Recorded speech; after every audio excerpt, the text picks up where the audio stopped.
살기 좋은 건강한 제주를 꿈꾸며 도민 여러분이 목말랐던 뉴스만 쏙쏙 뽑아 혼디모형 골아보는 우영팟 그 두 번째 시간 이영재입니다. 안녕하세요. 그리고 오늘 지난주에 저와 함께 우영팟을 읽은 농부들 세 분 나오셨습니다. 안녕하세요. 네. 안녕하세요. 예.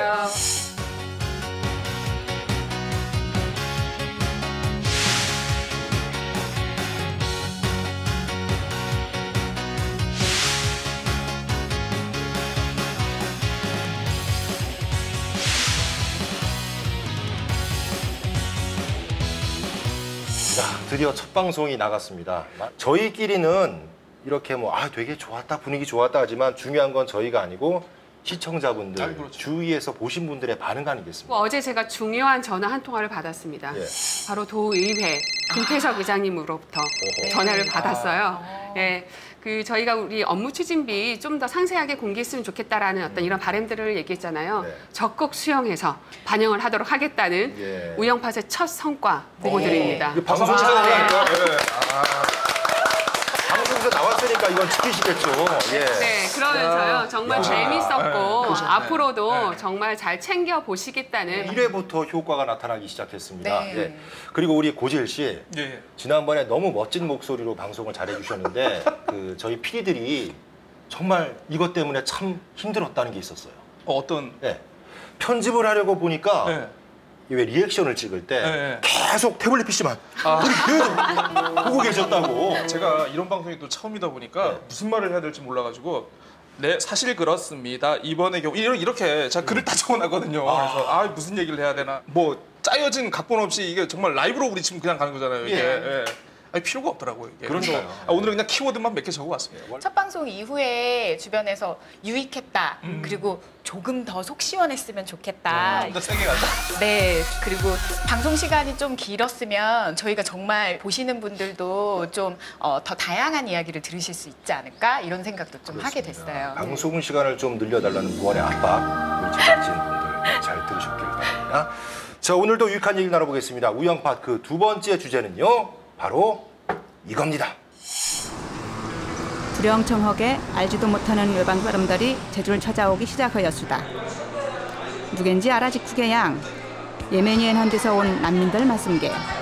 요지금 양, 이것 따문 제주도가 소문 난리우다. 어떤 사람들은 머습된 허멍 저들고,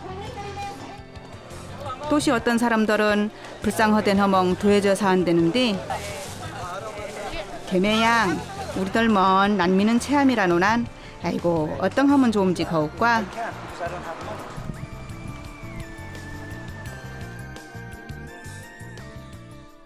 도민사회에서 이슈가 된 게 조금 어느 정도 시간이 지났고 인권 문제 그리고 도민의 안전 문제가 걸려있기 때문에 그렇게 가벼운 주제는 아니에요. 그런데 지혜를 모아봤으면 좋겠습니다.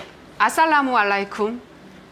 네, 아싸라비아? 이게 무슨 말일 것 같습니까? 예전에 우리 아싸라비아, 콜롬비아는 많이 들었는데 네, 아살라무 알라이쿰. 들어본 것도 같아요. 알라이쿰이라고요. 네.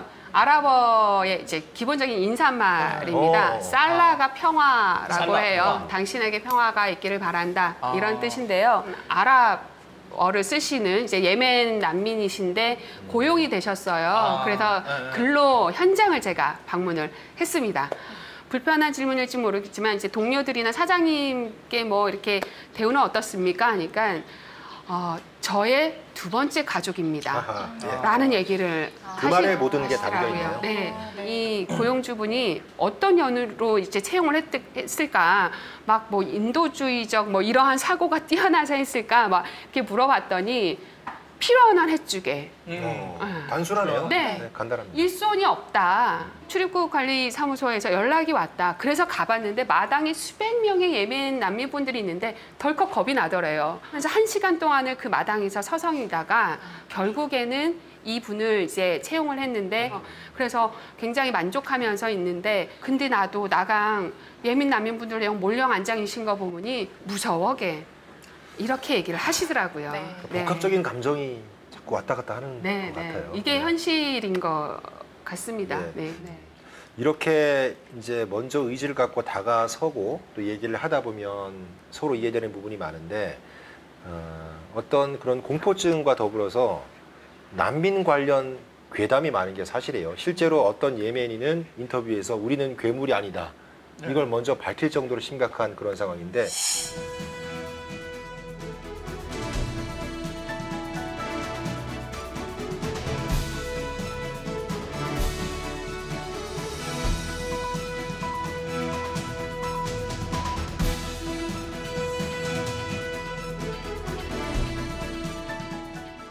난민이라고 하면 보통들 뭐 허름한 옷을 입고 불쌍한 사람들이고 돈도 없어야 되고 약간 그 뭐 보트를 타고 다녀야 되는 뭐 이런 식의 시각들이 일반적으로 좀 있는 건 사실인 것 같아요.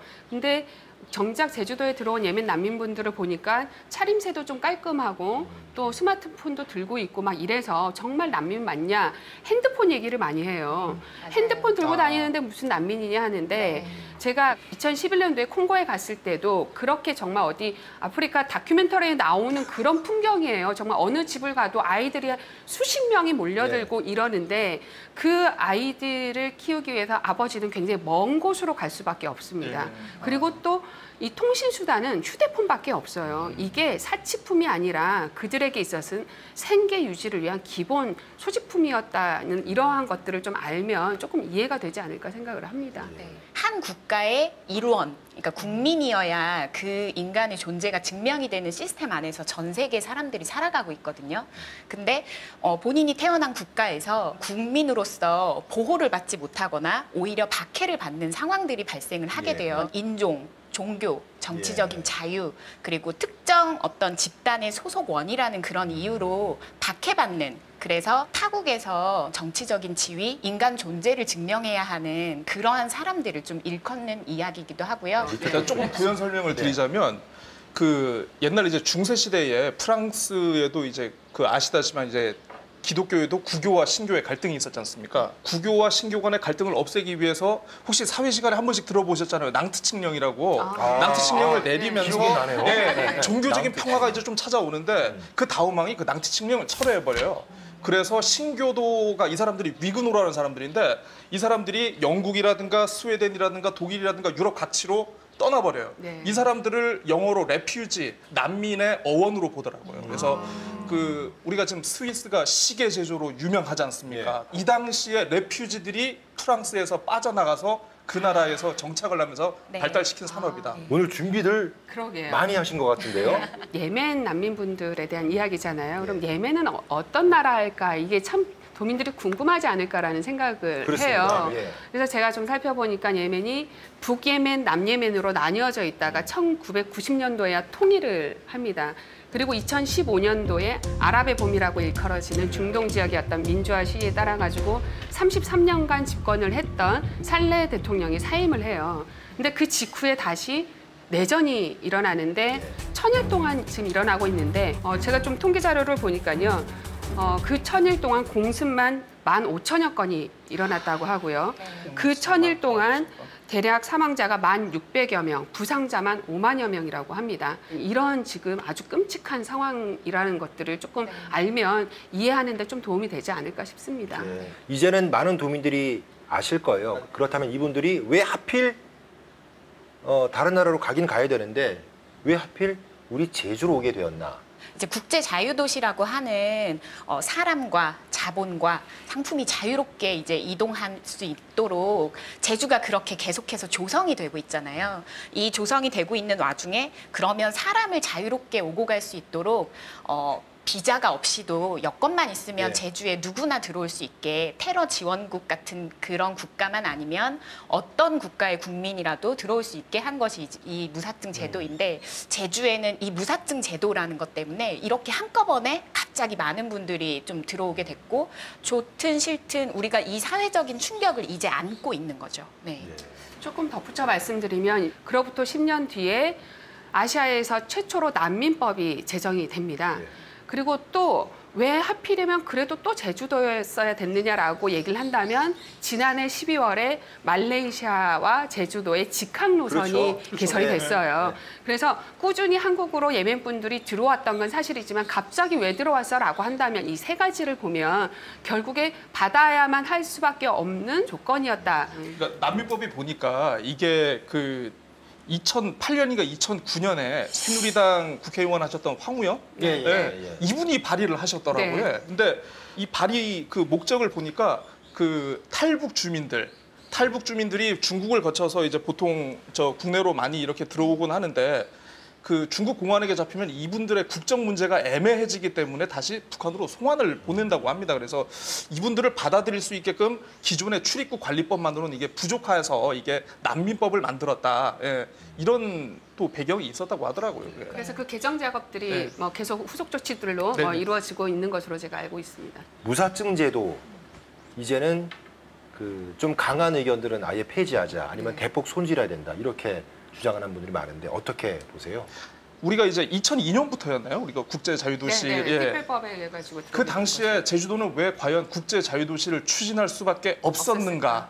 이 상황을 또 한번 이 시점에서 또 한번 꺼내보는 수밖에 없는 것 같습니다. 그래서 이제 90년대부터 이제 우리나라가 완전히 여행 자유화가 됐죠. 또 이제 홍콩과 마카오가 영국의 그 식민지에서 중국으로 이제 반환이 되다 보니까 동북아시아의 어떤 도시들 간의 역할의 재균형도 있었고 또 그때가 지금은 또 좋지만 감귤 산업이 굉장히 쇠퇴하던 그런 시기라고 하더라고요. 그래서 국제자유도시는 결과적으로는 지금 우리가 이렇게 볼 수 있지만 그 당시로는 정말 제주도가 선택할 수 있는 단 하나의 유일한 우리의 비전이었다. 이런 시각도 있는 것 같습니다. 무사증 제도에 대한 문제는 저는 아니라고 생각을 해요. 왜 들어왔느냐라고 봤을 때 무사증 제도가 있어서 그리고 난민법이 있어서 그 비행기가 다녀서 들어온 거거든요. 저희 딸이 얘기하더라고요. 그럼 엄마 어떤 사람은 들어오게 하고 어떤 사람은 안 들어오게 할 거야? 좋은 사람만 받을 거야? 국제자유도시 안에서의 사람과 상품과 자본의 어떤 뭐 명확한 기준도 없이 이렇게 계속 나아가고 있는데 이런 일이 터질 때 갑자기 이렇게 또 불허한다라는 것들은 앞으로 우리가 또 앞으로 어떻게 해나가야 될 것인가에 대한 향후 숙제로 또 남아있지 않나 이런 생각도 좀 들더라고요. 다음 시간에는 따님을 좀 여기 패널로 이 사이에 한번 얘기를 해보겠습니다. 네. 고재일 씨가 우영파설위에서 직접 발로 뛰셨다는 소문을 제가 들었습니다. 네. 그러니까 참 시민들을 힘들었습니다. 만나고 오신 거예요? 거의 뭐 시민들을 만났는데요.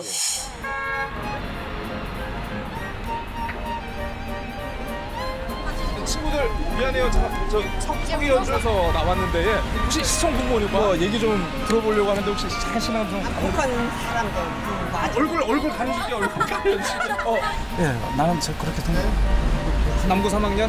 몰라요. 어르신 지금 한 늘 남성분들이 약간 요즘 성 문제가 너무 이슈가 많이 되고 아마 저 곤혁 씨 심정이 아마 그러지 않았을까 싶은데 이제 한 분 한 분 교복 입은 친구들이 보이길래 제가 가서 이렇게 좀 인터뷰를 좀 하려고 물어봤더니 어머나 세상에 저희 꼬마랑 또 같은 학교에 있는 친구들입니다 또. 또 보니까 이제 이 학생들 중에서도 이 난민들을 예멘 난민들을 우리가 인도적인 차원에서 이렇게 잘 받아줬으면 좋겠다 이런 의견도 있고 이슬람에 대한 어떤 두려움을 가지고 있는 그런 친구들도 있었고요.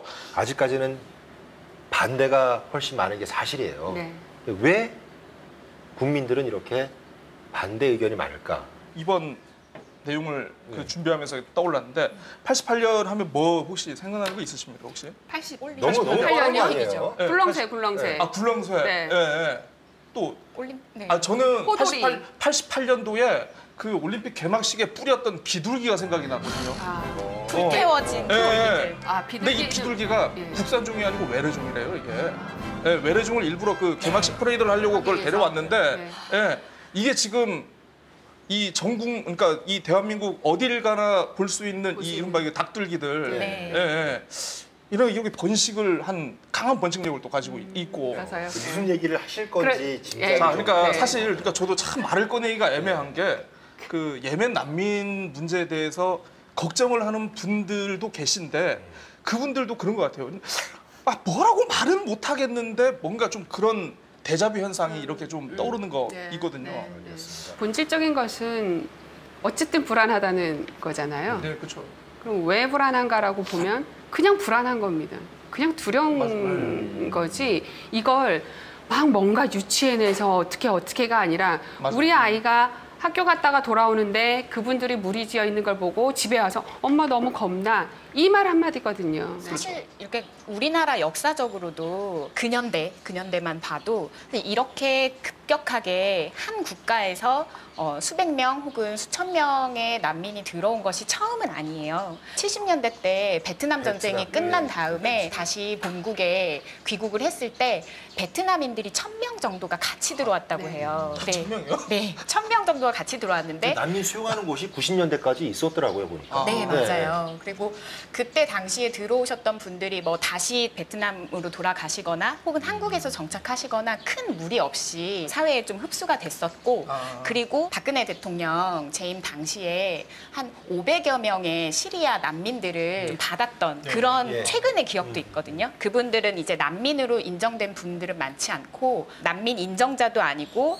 난민 불인정자도 아니지만 인도적으로 체류할 수 있도록 국가에서 좀 허가를 해주는 거거든요. 갱신을 계속 해야 되는 네, 신분이죠. 관리를 받는 인구로 남아 있는 건데 그런 분들이 지금 계속해서 육지에 지금 있는 상황이거든요. 어찌 보면 이 경우가 또 하나의 효과는 사회 현상에 좀 더 관심을 갖게 하는 부분도 되지 않을까라고 생각을 합니다. 왜 들어왔어? 그러면 어떻게 한대? 그러면 그들은 여기서 뭘 먹고 살아? 그리고 전 세계적으로 난민이 이렇게 발생해? 결국엔 또 그 나라 가서 어떻게 살지? 뭐 이런 걱정도 하게 되는 좀 다양한 생각들을 가지게 하게 되는 하나의 계기가 되는 것 같고요. 많은 분들이 뭐 브로커를 통해서 제주에 돈 벌러 온 거 아니냐 이렇게 좀 바라보시는 분들도 있는데 실상 지금 난민법에서 그러한 경우가 발각됐을 때 브로커도 그렇고 그러한 난민도 그렇고 실제 처벌을 할 수 있는 규정을 가지고 있어요. 단호하게 조치할 네, 수 그리고 있죠. 계속해서 그런 부분들을 걸러내려고 법무부에서 많은 노력을 하고 있는 걸로 알고 있기 때문에 그리고 아까 말씀드렸지만 난민의 기본적인 조건에서 그런 경제적 차원에서 타국으로 가서 그 지위를 인정받으려고 하는 사람들은 전 세계 어디에서도 난민의 지위를 받지 못해요. 난민이 아닌 거죠. 네. 많은 도민들이 우려하시는 게 난민으로 인정되지 않아도 뭐 이걸 불복하는 소송을 내고 하면은 최대 3년까지는 있을 수 있다. 네. 그 정도면은 뭐 다른 길을 찾기에 충분한 시간이 아닌가. 어쨌든 그게 가능하게끔 법적으로 되어 있다는 부분을 우리가 정확하게 알 필요가 있고 그 난민 심사도 뭐 길게는 8개월까지 걸렸다는 것을 이제 총 그 동원을 해서 지금 이달 안으로 거의 마무리가 될 거라고 합니다. 그러면 한시름 놓기는 할 것 같아요. 네. 이게 그 낯선 곳에서 오는 두려움인데 호기심보다는 살짝 경계심이 먼저 가는 건 기본적인 것 같아요. 예, 네. 그걸 뭐라고 틀리다라고 얘기할 수는 없을 것 같습니다. 생각으로 이 중동 분들이 우리 한국에 대한 호감은 꽤 있다고 합니다. 예. 그러니까 심지어 이란에서 드라마 대장금 네, 네. 이게 뭐 시청률이 거의 90% 나왔다고 하니까 국민이 그랬죠. 보는 예, 거예요. 예. 똑같은 시간. 그러니까 그 이거에 대해서 분석한 자료를 봤는데 왜 이렇게 대장금이 인기를 모았는가 그 지역에서 가장 낮은 상공에서 출발해서 이제 왕의 그 주치의가 되는 이제 의녀까지 올라가는 그 대장금의 성공 스토리. 네. 예. 이 과정에서 있었던 그 치열한 암투와 이 모든 것을 이겨내는 그 전형적인 권선징악형 이런 결말을 흥분하신다. 이런 거를 혹시 이영애 씨 팬이세요? 또 그분들이 봤을 때 또 물이 부족한 국가 아닙니까? 네.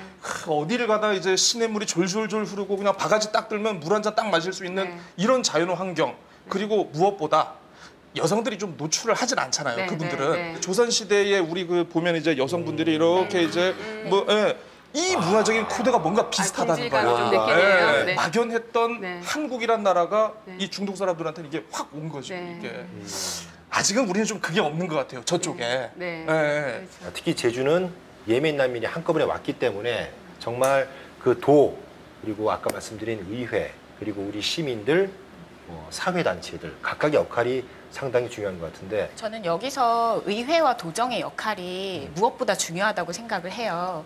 지금의 의회나 어떤 제주도정의 논의 과정을 살펴보면 이런 사회적인 파장을 줄이기 위한 그래서 이슈를 좀 더 잠재우기 위한 거에 초점이 많이 맞춰져 있는 것 같아서 좀 안타까운 마음이 좀 많이 커요.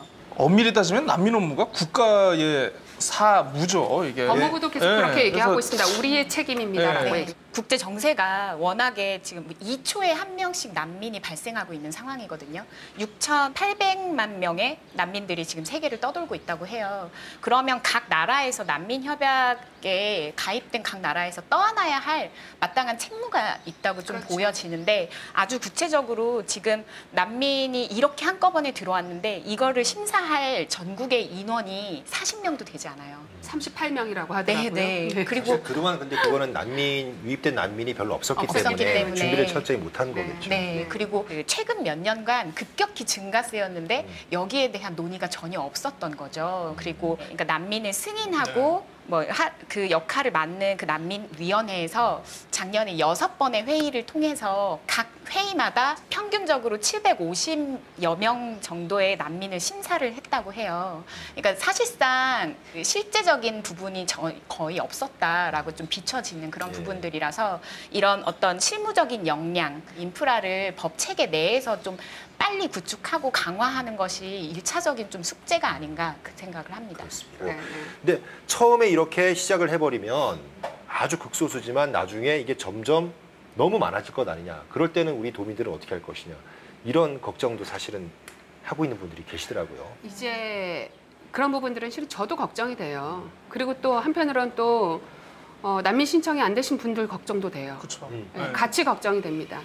근데 아까 그런 부분들에 대해서는 난민을 어느 정도까지 우리가 수용할 수 있는 것인가에 대한 논의부터 좀 들어가야 될 것 같고요. 그러면 그게 꼭 제주도만 받아 안아야 될 몫이냐? 아니다라는 거죠. 난민법, 법무부, 정부 이런 부분들과 같이 그러면 우리 대한민국의 위상이 난민과 관련된 부분들에 있어서 어떻게 갖춰 나갈 것인가에 대한 고민을 구체적으로 해야 된다는 거죠. 난민으로 받아들여야 된다 이렇게 주장하는 분들은요. 이런 또 얘기를 하세요.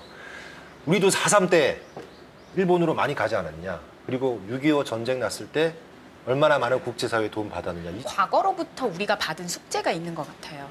세계 평화의 섬이라는 칭호를 우리가 받은 이유는 4.3에 대한 어떤 아픈 역사를 치유하고 승화시키자라는 그런 측면이 굉장히 강했다고 보거든요. 훨씬 전부터 우리는 고려인 그리고 4.3 전후로 해서 오사카로 가셨던 그 수많은 동포들 이런 분들이 우리와 지금까지도 계속해서 연결되어서 하나의 세계 시민으로 살아가고 있잖아요.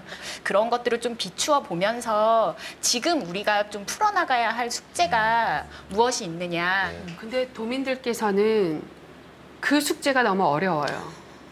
맞는 이야기예요. 그렇게 가야 하고 또 제주가 상징하는 게 평화, 국제자의 도시 이러한 표방하고 있는 것들을 아직 버리고 있지 않고 버릴 수도 없는 부분이라고 하지만 도민들은 그렇다고 해서 그걸 왜 나에게 강조해?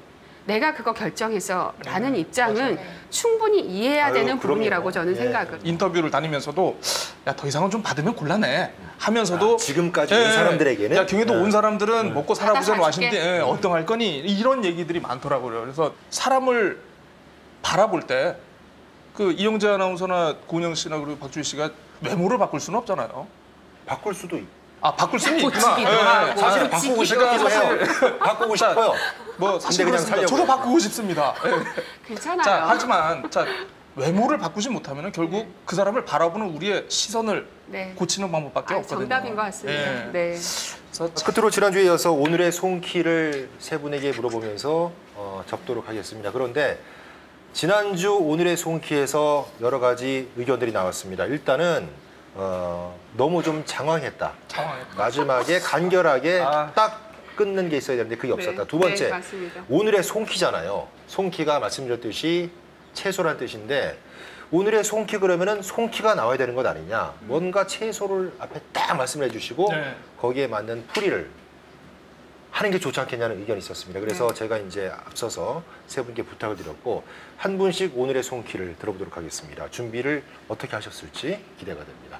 우리 고지엘 씨부터 좀 가볼까요? 오늘의 송키. 저의 송키는 깻잎으로 하겠습니다. 깻잎? 네, 깻잎. 의외인데요? 깻잎은 그냥 깻잎만 뜯어 먹어도 맛있고 된장에 찍어 먹어도 맛있고 요새 한치에 싸서 먹어도 너무 다양한 맛있어요. 쌈을 먹어도 맛있는데 그 특유의 향을 유지하면서 다른 음식과 잘 어울리지 않습니까? 저는 우리의 제주의 문화가 이렇게 깻잎처럼 다른 문화를 포용하면서 우리의 향을 유지할 수 있는 그런 저력이 있다고 믿고 있습니다. 저는 브로콜리입니다. 네. 브로콜리? 네, 외래종이고 사실 처음 봤을 때 우리가 일반적으로 생각하는 채소의 모습이 아니잖아요. 예. 좀 낯설고 이게 먹어도 되는 거야 싶지만 지금 제주의 텃밭을 어느 채소보다 풍성하고 다양하게 만드는 채소 중에 하나거든요. 그래서 저는 이번 예멘 난민 사태도 좀 브로콜리를 우리가 재배하고 맛있게 먹듯이 좀 바라볼 수 있는 것 아닌가 생각합니다. 저는 토마토입니다. 토마토? 네, 토마토 과일로 아시는 분들도 꽤 있어요. 난민의 이야기든 어떤 나라의 문제이든 불안함이든 제대로 알고 보면 진실을 알 수 있다. 예. 명언들. 결국 이 문제는 국가가 해결하는 게 분명하지만 그 해결의 방향을 제시하기 위해서는 그 국가에 살고 있는 우리 국민과 도민이 각자 고민을 해야 국가가 정책을 결정할 수 있는 게 아닌가 그런 생각이 들었습니다. 작지만 알찬 우영판 같은 제주를 꿈꾸면서 오늘 순서는 여기서 마치겠습니다. 여러분 안녕히 계십시오. 이거 안 하는 거였어요? 그거 영 이상해가지고 뿅뿅뿅 나가고 좋던데. 한 번 나온 채소를 못 쓰는 거 아니야? 고민하지 마시고 채소가 한정이 있습니다. 네. 저희가 아는 채소가 할 수 있는 거리가 그러니까요. 몇 개가 저희가 아는 게 별로 없어요. 그러니까 네. 앞으로 계속 주제가 바뀌더라도 같은 채소 이용하셔도 아나운서님의 선택은 뭡니까? 끝났어요. 네. 그러니까 그리고 궁금해서 물어보는 네. 거예요. 저는 아까 그냥 예를 들라고 했기 때문에 양파. 양파. 양파. 까도 문제가. 그러니까 뭐가 이제 결론이 없어. 계속 까도. 결론이요.